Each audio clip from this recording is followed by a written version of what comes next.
Hello दोस्तों, आज है विद्यार्थियों की पाठशाला का अगला सेशन और यहाँ मैं आपसे बात करना चाहूँगा देशभक्ति के बारे में। हम देशभक्ति की बातें करते हैं, हमारे स्कूलों में भी देशभक्ति की बातें बताई जाती हैं, हमारे शिक्षक बताते हैं देशभक्ति के बारे में।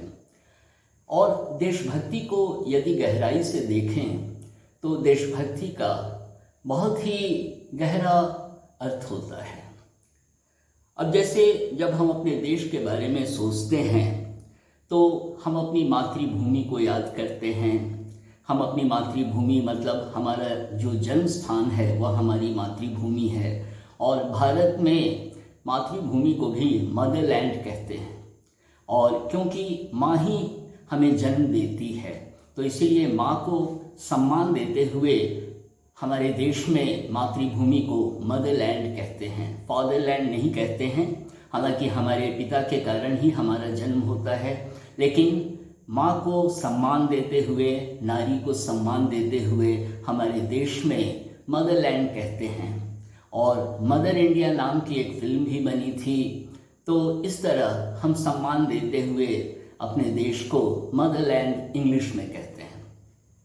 अब क्या होता है कि हमारा एक प्रेम बना रहता है हमारे देश के प्रति, क्योंकि हम यहीं जन्म लेते हैं और अपने लोगों के बीच, परिचित चेहरों के बीच हम बड़े होते हैं। तो हमें एक स्नेह हो जाता है, क्योंकि सारी चीज़ें जो हैं या जो भी व्यक्ति हमारे आसपास हैं उनके बीच ही हम हंसते खेलते हुए बड़े होते हैं। तो हमारा जो पालन पोषण होता है हमारी मातृभूमि में ही होता है अक्सर। और तब क्या होता है कि हमें अपनी मातृभूमि से प्रेम हो जाता है, क्योंकि हम सोचते हैं कि इसी जगह ने मुझे जन्म दिया है और एक आसक्ति सी बन जाती है अपने देश के प्रति। तो यही मातृभूमि के प्रति प्रेम है। और देशभक्ति एक बहुत गहरा अर्थ लिए यह शब्द आता है।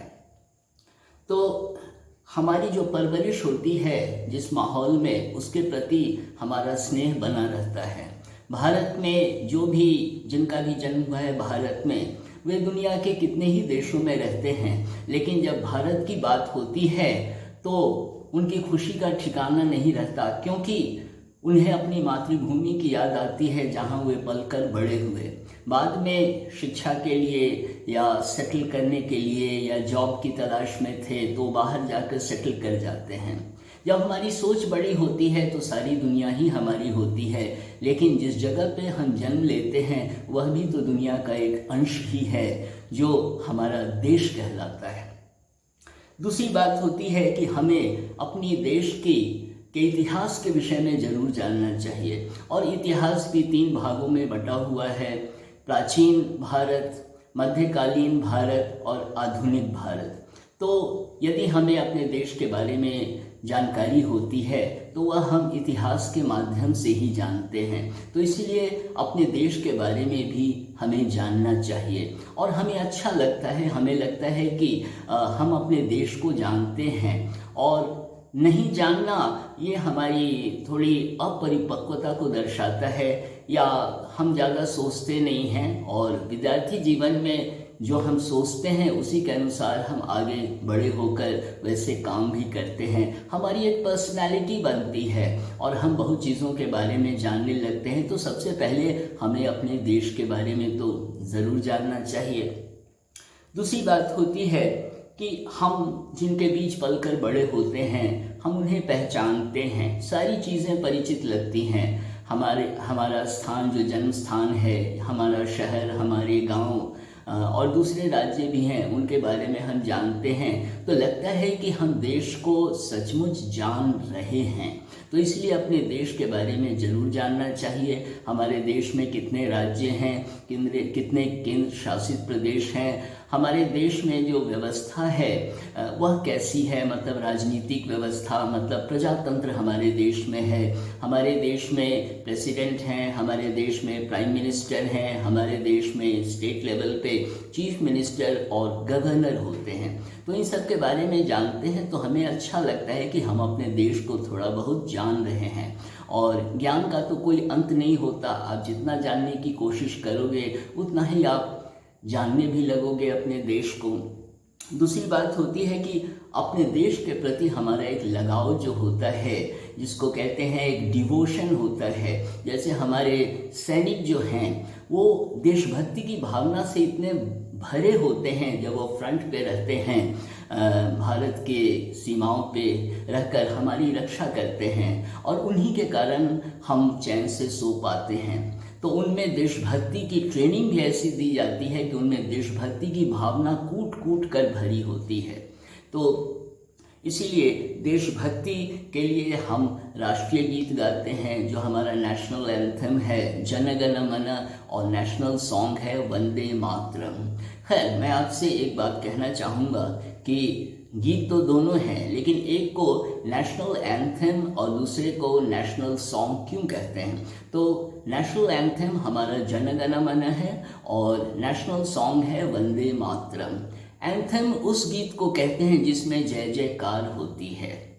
इसलिए आप देखते हैं जन गण मन में अंत में हम कहते हैं जय हे जय हे जय हे जय जय जय जय हे। तो हम जय जयकार करते हैं, इसलिए ऐसे गीतों को एंथम इंग्लिश में कहते हैं। हिंदी में तो राष्ट्रीय गीत ही कहते हैं, लेकिन इंग्लिश में नेशनल एंथम कहते हैं। और दूसरा है नेशनल सॉन्ग। राष्ट्रीय गीत जो है वंदे मातरम सुजलाम शुक्लाम मलयज शीतलाम शस्य श्यामलाम मातरम वंदे वंदे मातरम वंदे मातरम। तो आपको भी देशभक्ति का जज्बा अभी महसूस हो रहा होगा। अच्छा लगता है कि हम कहीं के हैं, हम किसी देश के हैं। तो ये हमारे राष्ट्रीय गीत हैं। दूसरी बात होती है कि हमें अपने देश के सैनिकों को सम्मान देना चाहिए, और जब भी आपको कोई सैनिक दिखाई दे उनको एक सैल्यूट ही आप दे दें तो वो खुश हो जाएंगे। उनको अच्छा लगेगा कि हम लोग उन्हें कितना सम्मान देते हैं। इसलिए कोई सैनिक अगर मिलता है कहीं तो मैं सैल्यूट जरूर देता हूँ, क्योंकि वे हमारे लिए ही सीमाओं पर, भारत की सीमाओं पर हमारी रक्षा के लिए ही लड़ते रहते हैं। और उन्हें भी अच्छा लगता है, कितने सैनिक मुस्कुरा उठते हैं और मुझे भी अच्छा लगता है। तो जो भी सैनिक आपको दिखाई दे तो आपको एक सैल्यूट उन्हें ज़रूर देना चाहिए। दूसरी बात होती है कि हमें अपने देश में जो हमारी व्यवस्था है, हमारी जो बेसिक फ्रीडम है, हमारी स्वतंत्रता जो हमें हमारे संविधान ने दिया है, उन स्वतंत्रताओं की जानकारी होनी चाहिए। हम क्या कर सकते हैं? आप बोलने को कुछ भी बोल सकते हैं, लेकिन देश के खिलाफ बोलते हैं तो वो हमारे देश के खिलाफ बोलने वाली बात संविधान का उल्लंघन करता है। इसलिए हमारी सीमाएं हैं, हमें छूट है, हम स्वतंत्र होकर बहुत कुछ बोल सकते हैं, लेकिन हमें देश को बराबर ध्यान में रख के जो भी हम कहें, हमें देश को ध्यान में रख कर बोलना चाहिए। और बड़े अफसोस की बात है, आजकल टेलीविज़न चैनल्स पे कितने न्यूज़ आते हैं और कितने बुरे लोग जो हैं वो देश के खिलाफ बोलते हैं, तो फिर सरकार कदम उठाती है, और कितनी सरकारें जो है ना सोई पड़ी रहती हैं। तो प्रजातंत्र की यही सबसे बड़ी समस्या है। अगर सरकार सशक्त होती है तो तुरंत उनके खिलाफ कार्रवाई करती है।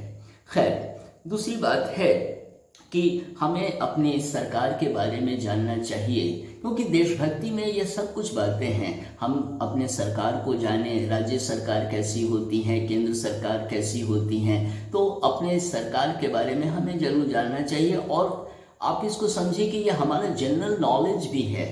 जनरल नॉलेज तो हालांकि बहुत बड़ा इसका दायरा होता है, लेकिन क्या होता है कि हमें अपनी सरकार के बारे में तो ज़रूर जानना चाहिए कि हमारी व्यवस्था कैसी है, और हमारा जो प्रजातंत्र में जो हमारी व्यवस्था है, इसमें प्रेसिडेंट, प्राइम मिनिस्टर, पार्लियामेंट, फिर उसके बाद क्या होता है, स्टेट लेवल पे होता है चीफ मिनिस्टर, गवर्नर, और उसके बाद एमएलएज होते हैं, सेंटर में एमपीज होते हैं। एमपी मतलब मेंबर ऑफ पार्लियामेंट, वो राज्यसभा या लोकसभा के मेंबर हो सकते हैं।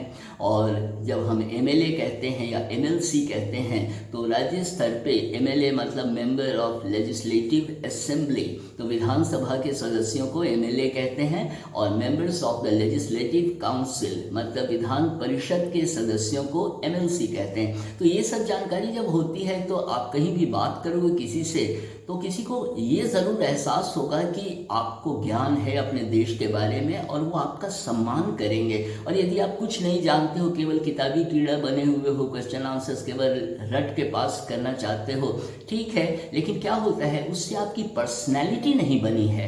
वो केवल रट्टा मार के आपने पढ़ाई कर ली, एग्ज़ाम पास कर लिया, अच्छे मार्क्स भी आ गए, लेकिन क्या होता है ना, पर्सनैलिटी के लिए ये सब बहुत ज़रूरी है। सबसे पहली बात कि आपको अपने देश के बारे में तो ज़रूर जानना चाहिए।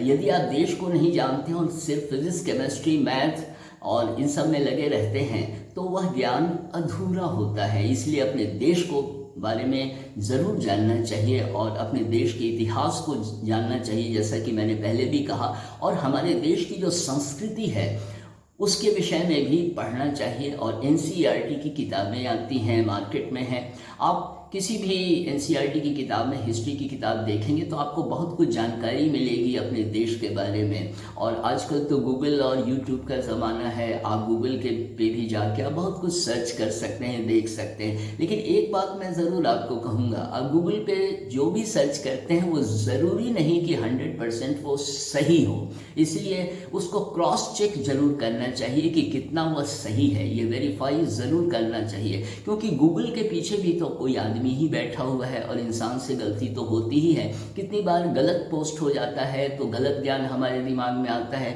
इसीलिए क्रॉस चेकिंग करना बहुत ज़रूरी है। वेरीफाई करना चाहिए कि गूगल में जो आपको इन्फॉर्मेशन मिला है वो कितना सही है। तो गूगल पे बहुत सारे साइट्स होते हैं, आप अलग अलग साइट्स पे देखेंगे तो आपको खुद समझ में आने लगेगा कि सही ज्ञान कहाँ पर है। दूसरी बात होती है कि हमारे देश में प्रजातांत्रिक व्यवस्था है तो डेमोक्रेटिक वैल्यूज़ हैं, हमें क्या क्या, हमारी क्या क्या सीमाएं हैं। और हमारे यहाँ डिक्टेटरशिप तो है नहीं, सारे इलेक्टेड मेंबर्स होते हैं, चुनकर लोग राज्यसभा में जाते हैं या लोकसभा में जाते हैं या विधानसभा में जाते हैं या विधान परिषद में जाते हैं।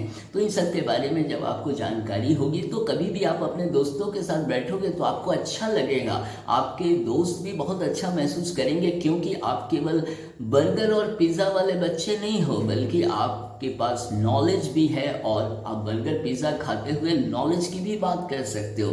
खाने को आप जो खाना है खाओ, उसमें कोई बंदिश नहीं है। बर्गर और पिज़्ज़ा यूरोपियन सिविलाइजेशन से इंडिया में आया है। तो खैर दुनिया आजकल इतनी छोटी हो गई है कि आप अपने स्क्रीन पे मुझे भी देख रहे हो, मैं भी आपको देख रहा हूँ, तो सारी चीज़ें इतनी सिमट गई हैं कि जब हमारा मोबाइल फ़ोन हमारे पॉकेट में होता है और इंटरनेट की सुविधा है तो क्या होता है, दुनिया हमारी जेब में होती है, क्यों नहीं। तो इसीलिए कहते हैं ना, the world is in my pocket, मतलब दुनिया आपकी जेब में होती है, क्योंकि सारा इन्फॉर्मेशन इस मोबाइल फ़ोन पे इंटरनेट के सहारे आपको मिलता रहता है। तो इसीलिए ये आपको अपने देश को जानना चाहिए और आपकी जिम्मेवारी एक नागरिक के तौर पर क्या होती है यह भी आपको जानना चाहिए। केवल जन्म लेने से नहीं होता है, बल्कि हमारी कुछ जिम्मेदारियां होती हैं हमारे देश के प्रति, तो उन जिम्मेदारियों को भी समझना चाहिए। और ये कहते हैं ना, नीति निर्धारक तत्व जो हमारे संविधान में है, directive principles of state policy, उसको जब आप पढ़ेंगे तो आपको बहुत कुछ ज्ञान होगा। और सोशल साइंसेस की किसी भी बुक में आप देखेंगे तो हमारी जो responsibilities as a citizen of a country, एक नागरिक के रूप में, किसी देश के नागरिक के रूप में हमारा क्या कर्तव्य बनता है, हमारी क्या जिम्मेवारी बनती है, इसके बारे में आपको ज़रूर जानना चाहिए। और आपको बहुत अच्छा लगेगा जब इन सब चीज़ों का ध्यान रहेगा, तो आपके माइंड में एक गजब का परिवर्तन आपको महसूस होगा और आप सही मायनों में ज्ञान की खान बन जाते हैं। और तब क्या होता है, लाइफ आपके लिए बहुत इंटरेस्टिंग दिखाई देने पड़ती है, आपको हर पल मज़ा आता है, जीने का मज़ा आता है। तो इसीलिए ये सब बातें मैं आपके साथ शेयर करना चाहता था, इसलिए मैंने यह वीडियो बनाया। और अगले वीडियो में फिर आपसे मुलाकात होगी। इन शब्दों के साथ मैं यह वीडियो समाप्त करता हूँ। Thank you. जय हिंद।